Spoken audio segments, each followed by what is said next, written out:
1971 সালের মুক্তিযুদ্ধের পর প্রণীত সংবিধানের মৌলিক দিক নির্দেশনার ভিত্তিতে সাংবিধানিক পরিবর্তন আনার পক্ষে অন্তর্বর্তীকালীন সরকার।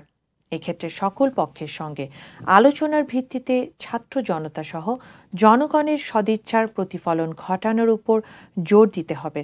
এক আলোচনা সভায় উপদেষ্টা সহ সরকারের শীর্ষ পর্যায়ের 2 কর্মকর্তা এমন প্রস্তাব দেন। উপদেষ্টা হাসান আরিফ বলেন, 71-এর প্রত্যাশা এবং 2024-এর প্রত্যাশা অভিন্ন নয়। 1971-এর প্রত্যাশা পূরণ হয়নি বিধায় 2024-এর গণ অভ্যুত্থানের ঘটনা ঘটেছে। অনেক রক্তের বিনিময়ে যে স্বাধীন দেশ, তাকে সমুন্নত রাখার জন্যই দ্বিতীয় প্রজাতন্ত্র গঠনের প্রয়োজন।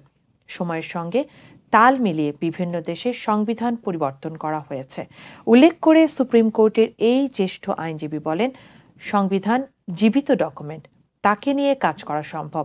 গোজামিল দিয়ে সংবিধানকে সংশোধন করা হয়েছে বারবার, তা নিয়ে পুনর্বিবেচনা করা প্রয়োজন। সকল ধরনের মতামতকে সঙ্গে নিয়ে গণতান্ত্রিক পুনর্গঠনের দিকে এগিয়ে যাবে দেশ। সরকার সিদ্ধান্ত দেবে না, সিদ্ধান্ত দেবে ছাত্র জনতা।